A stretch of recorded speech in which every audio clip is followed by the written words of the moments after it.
नमस्कार। Types of pros में आपका अगला जो टाइटल है या अगला जो टॉपिक है वो है बायोग्राफी। आज बायोग्राफी के बारे में जानते हैं। Meaning and nature. The term biography is a derivative. तो जो टर्म यानी कि जो शब्द बायोग्राफी है इज़ अ डेरिवेटिव यानी कि लिया गया है ऑफ टू ग्रीक वर्ड्स, दो यूनानी शब्दों से, बायो एंड ग्राफी। तो बायो मीन्स लाइफ होता है, जीवन, और graphy means to write about, या ग्राफ होता है, अकाउंट होता है, डिस्क्रिप्शन होता है। तो डिस्क्रिप्शन ऑफ लाइफ या account of life, graph of life, writing about life, तो ये हुआ biography, which means writing about the life of someone, जिसका मतलब है कि किसी के जीवन के बारे में लिखना। हैंस इस प्रकार अ बायोग्राफी, जो एक बायोग्राफी है, हिंदी में इसको जीवन वृत्त बोलते हैं, डील्स विद द लाइफ यानी संबंधित होता है जीवन से, एंड राइटिंग्स और लेखों से, ऑफ समवन किसी के। तो यहाँ राइटिंग की जगह आप एक्टिविटीज़ भी कर सकते हैं, क्योंकि हर व्यक्ति अपने जीवन में लेखक नहीं होता। कोई योद्धा होता है, कोई पेंटर होता है, कोई बहुत बड़ा पॉलिटिशियन होता है। तो यहाँ पर आप life and activities of someone भी लिख सकते हैं। द ऑक्सफोर्ड डिक्शनरी डेफाइंस, जो ऑक्सफोर्ड डिक्शनरी है वो परिभाषित करती है बायोग्राफी को एज द हिस्ट्री के, कैसे परिभाषित करती है, इतिहास, ऑफ द लाइव्स, जीवन का, ऑफ इंडिविजुअल मैन यानी जो व्यक्ति हैं उनका, and as a branch of literature, एक ब्रांच शाखा है ऑफ लिटरेचर, साहित्य की। तो साहित्य की एक शाखा जिसमें कि लोगों के, व्यक्तियों के जीवन की का इतिहास होता है, वो बायोग्राफी है। In the words of Harold Nicolson, Harold Nicolson के शब्दों में, द बायोग्राफी इज, जीवन वृत्त है, अ ट्रुथफुल, एक सच्चा, रिकॉर्ड, लेखा जोखा, ऑफ एन इंडिविजुअल, एक व्यक्ति का, कंपोज्ड, जो कि बना हुआ है, तैयार किया गया है, as a work of art, एक कलात्मक अभिव्यक्ति के रूप में, या एक कला के, कहिए कि रचना के रूप में, एक कलात्मक रचना के रूप में। The function of biography, function means काम, ऑफ बायोग्राफी यानी जीवन वृत्त का, is to transmit personality. Transmit मतलब प्रेषण करना, संप्रेषण करना, प्रसारित करना, या फिर डिस्क्राइब करना पर्सनैलिटी, व्यक्तित्व को। तो किसी व्यक्ति के व्यक्तित्व को डिस्क्राइब करना, उसका वर्णन करना बायोग्राफी है। According to sir Sidney Lee, sir Sidney Lee के अनुसार, इट्स फंक्शन इज, इसका फंक्शन है, काम है, टू रीबिल्ड, री मीन्स दोबारा, बिल्ड मीन्स बनाना, दोबारा बनाना, अ लिविंग मैन, एक जीवित व्यक्ति को, फ्रॉम डेड बोन्स, मरी हुई हड्डियों से, यानी जो व्यक्ति मर गया उसको पुनर्जीवित करना, एक मतलब शब्दों के माध्यम से, वो हुआ बायोग्राफी। एन आइडियल बायोग्राफी, एक आदर्श जीवन वृत्त, इज होता है, ऑलमोस्ट, लगभग, ए नॉवल, एक उपन्यास, ऑफ कैरेक्टर, पात्र का, चरित्र का, विद वेरीफाइएबल फैक्ट्स। वेरीफाई मतलब होता है किसी चीज़ को प्रूव करना, सिद्ध करना, और वेरीफाइएबल जिनको सिद्ध किया जा सकता है, प्रूव किया जा सकता है। तो ऐसे फैक्ट्स, तथ्यों का, फॉर, क्योंकि, इट्स बेसिस, इसका आधार, इंस्टेड ऑफ इन्वेंटेड डिटेल्स। तो ये फॉर का मतलब यहाँ क्यों कि नहीं हुआ, यहाँ फॉर का मतलब हुआ के लिए। तो फॉर इट्स बेसिस यानी अपने आधार के लिए, जो बायोग्राफी है वो प्रयोग करता है वेरीफाइएबल फैक्ट्स को, यानी प्रूव करने लायक, सिद्ध करने लायक तथ्यों को, फॉर इट्स बेसिस, अपने आधार के लिए, अपनी फाउंडेशन के लिए, अपनी नींव के लिए। Instead of invented details, instead of के स्थान पर, किसके स्थान पर, इन्वेंटेड यानी जिनको आविष्कार किया गया हो, जिनको गढ़ा गया हो, जिनकी कल्पना की गई हो। डिटेल्स यानी कि आपके वर्णन कह सकते हैं, डिटेल। तो कुछ ऐसी चीज़ें जिनको कि गढ़ा गया हो या जिनकी कल्पना की गई हो, उनके स्थान पर यानी ऐसी चीज़ें उसमें शामिल नहीं की जा सकती। कल्पित चीज़ें, काल्पनिक चीज़ें इसमें शामिल नहीं की जा सकती। जो वास्तविक चीज़ें हैं वही, या जो वास्तविक तथ्य हैं वही इसमें शामिल किए जाते हैं। अब बायोग्राफर, एक जो बायोग्राफी लिखने वाला है, जीवन वृत्त लेखक को मस्ट स्ट्राइव मीन्स कोशिश करना, उसको कोशिश करनी चाहिए फॉर ट्रुथ, सत्य की, एंड फॉर दैट ब्यूटी, और उस खूबसूरती की, विच कम्स जो आती है, फ्रॉम अ परफेक्ट सिंथेसिस, एक परफेक्ट यानी कि पूर्ण सिंथेसिस यानी कि मिलाप से, एंड पोर्ट्रेयल और चित्रकारी ऑफ हिज सब्जेक्ट, उसके विषय वस्तु की, जिसको बारे में वो लिख रहा है, जिस व्यक्ति के बारे में, तो उसकी चित्रकारी कोई कलर के माध्यम से नहीं, शब्दों के माध्यम से। तो वो परफेक्ट होनी चाहिए और कोशिश करनी चाहिए एक बायोग्राफर की परफेक्ट पोर्ट्रेयल की। अ गुड बायोग्राफी, एक अच्छा जीवन वृत्त, गिव्स देता है, अ परफेक्ट पिक्चर, एक पूर्ण तस्वीर, ऑफ द डेवलपमेंट, विकास की, ऑफ बोथ, दोनों प्रकार के, द एक्सटर्नल यानी कि बाहरी, एंड इनर लाइफ, और भीतरी जीवन की, ऑफ इट्स सब्जेक्ट, अपनी विषय वस्तु के, यानी जिस व्यक्ति का वर्णन कर रहा है बायोग्राफर, तो उस व्यक्ति के बाहरी और आंतरिक जीवन के विकास का पूरा लेखा जोखा होता है। In order to honour the dead, in order to का मतलब के लिए, ऑनर सम्मान, तो सम्मान के लिए, द डेड मरे हुए व्यक्ति के सम्मान के लिए, इट शुड नॉट कंसील, इसको नहीं छिपाना चाहिए, द ईविल बुराई को, एंड परपेचुएट और शाश्वत करना, कंटिन्यू करना, the memory of the good, memory Smriti of the good, अच्छाई की।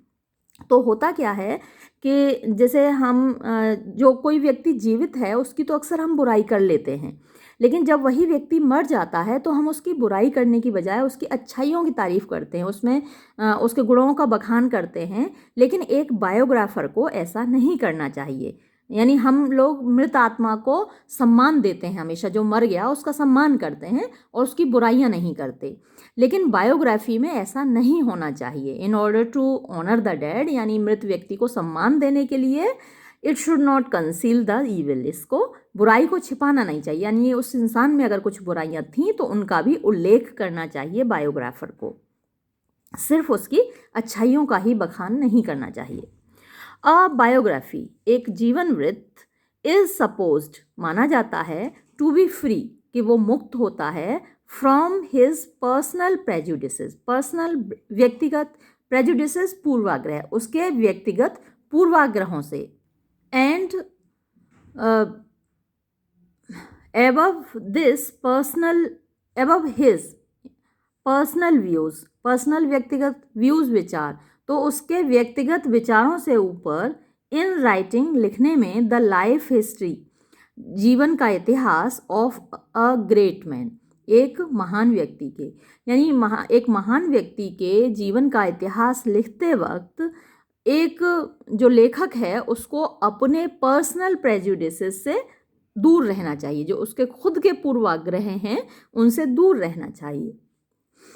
ही मस्ट मेंटेन, उसको बनाए रखना चाहिए, एन एटीट्यूड एक व्यवहार, ऑफ परफेक्ट डिटैचमेंट, परफेक्ट पूर्ण डिटैचमेंट, हिंदी में उसको निर्लिप्तता बोलते हैं, यानी कि अपना अटैचमेंट नहीं होना चाहिए। अटैचमेंट जब आपको किसी से प्यार होता है, और डिटैचमेंट जब आप किसी से दूर होते हैं, उससे प्यार नहीं होता है, कोई लगाव नहीं होता है, तो वो डिटैचमेंट हुआ।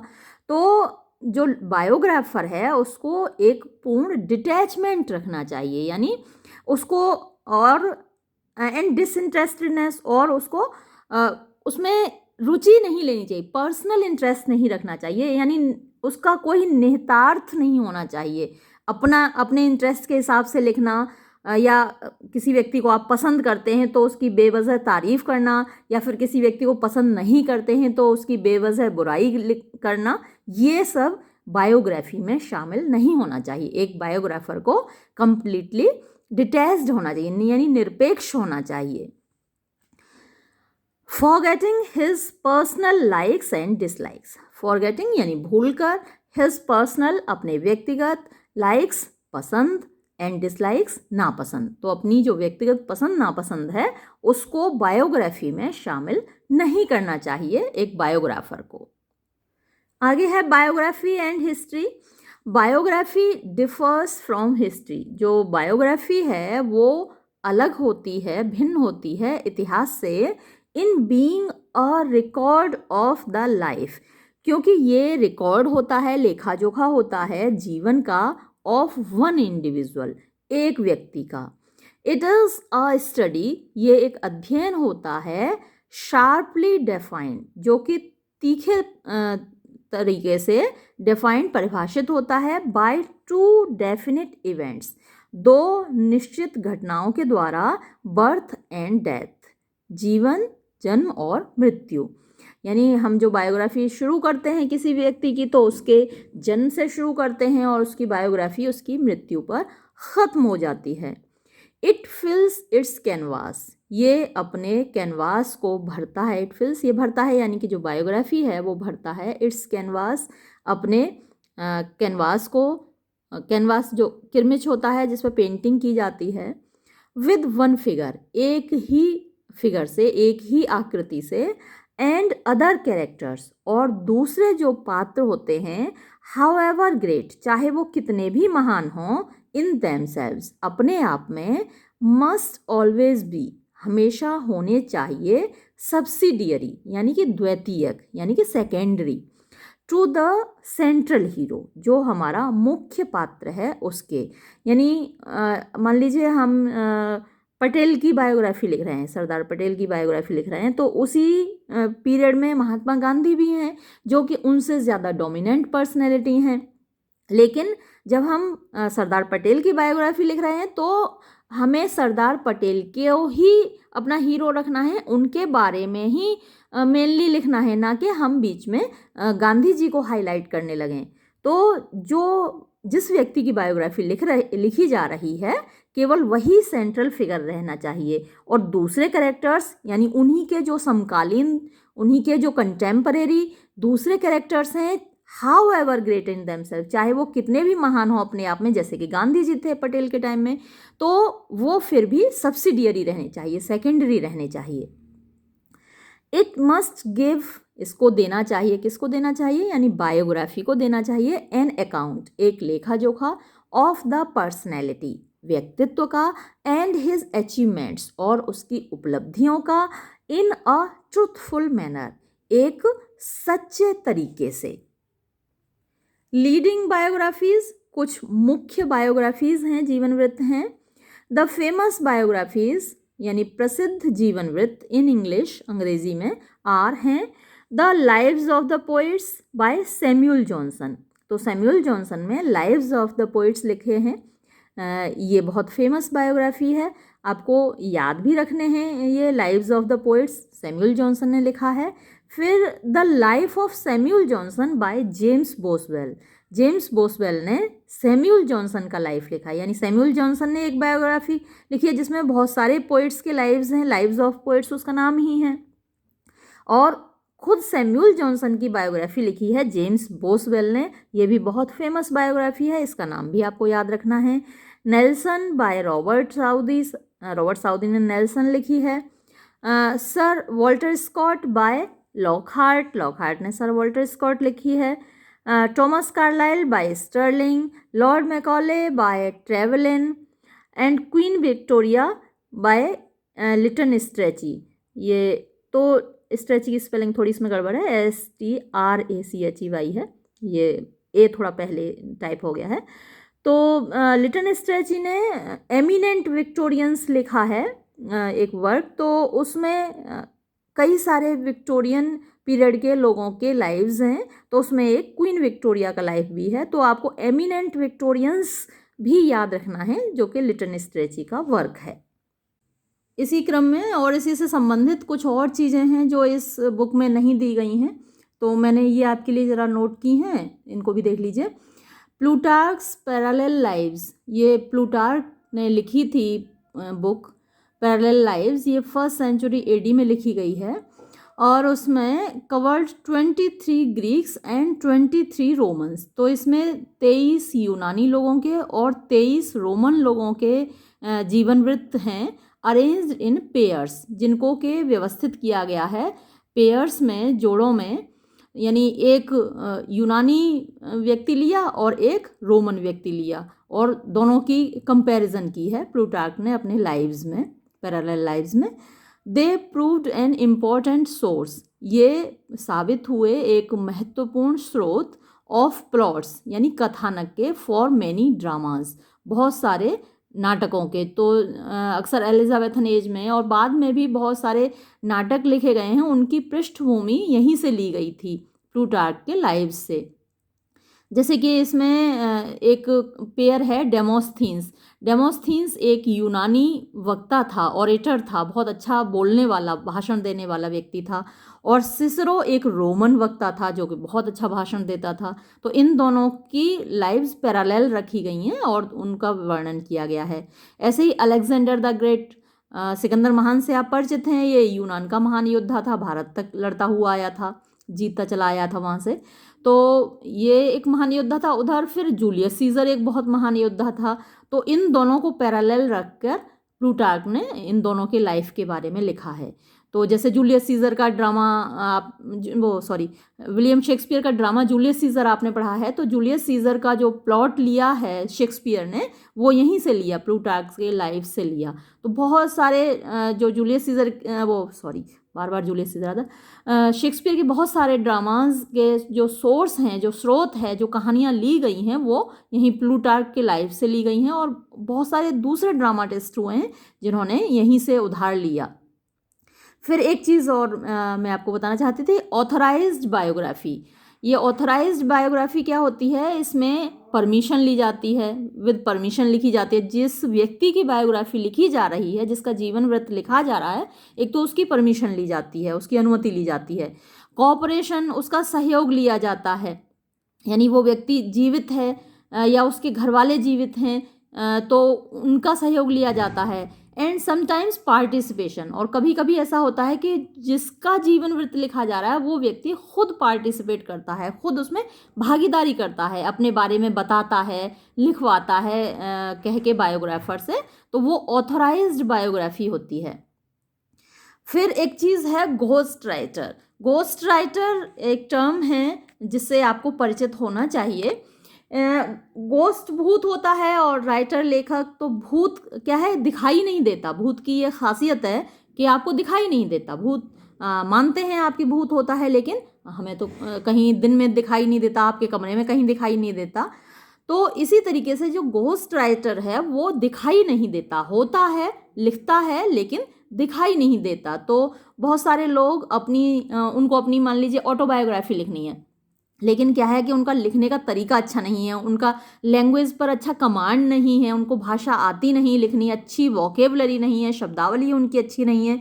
तो वो क्या कहते हैं, किसी राइटर को हायर कर लेते हैं कि भाई हम अपनी ऑटोबायोग्राफी लिखना चाहते हैं और हमारे बिहाफ पे तुम लिख दो और हम अपने नाम से पब्लिश करा लेंगे, और इस बात के लिए उसको पैसे भी दिए जाते हैं। तो वो लेखक कहलाता है घोस्ट राइटर। तो कुछ लोग होते हैं बेचारे जिनकी जो अच्छे पढ़े लिखे होते हैं, भाषा पर अच्छी पकड़ है, सब कुछ कर सकते हैं, लेकिन उनके पास कोई रोजगार नहीं होता, तो वो फिर घोस्ट राइटर का काम कर देते हैं। फिर हेजियोग्राफी देखिए, ये एक बहुत इंपॉर्टेंट टर्म है, आपसे मल्टीपल चॉइस क्वेश्चंस में पूछा जा सकता है कि हेजियोग्राफी क्या होती है। तो हेजियो ग्रीक भाषा का एक शब्द है जिसका मतलब होता है होली, यानी कि पवित्र, और ग्राफिया का मतलब होता है राइटिंग, यानी कि लेखन, पवित्र लेखन। तो हेजियोग्राफी क्या है, बायोग्राफी ऑफ अ सेंट, यानी एक संत की, मॉन्क, वो भी साधु होता है, किसी नन की, या फिर एनी रिलीजियस लीडर, किसी भी धार्मिक नेता की जो बायोग्राफी है, जीवन वृत्त है, उसको क्या कहा जाता है, हेजियोग्राफी। तो ये आपको याद रखना है। और एक बहुत फेमस बायोग्राफी है ली मोर्ट डी आर्थर, इसको बुक में मेंशन नहीं किया गया था इसलिए मैंने आपके लिए अलग से लिखा है, इसको आपको याद रखना है। ये सर टॉमस मैलोरी ने लिखा है, मोर्ट डी आर्थर। ये भी आपसे मल्टीपल चॉइस क्वेश्चंस में पूछा जा सकता है, ये भी आपको याद करना है और अपनी नोटबुक में लिखना भी है। इसके साथ ही ये वीडियो मैं यहाँ समाप्त करती हूँ। धन्यवाद।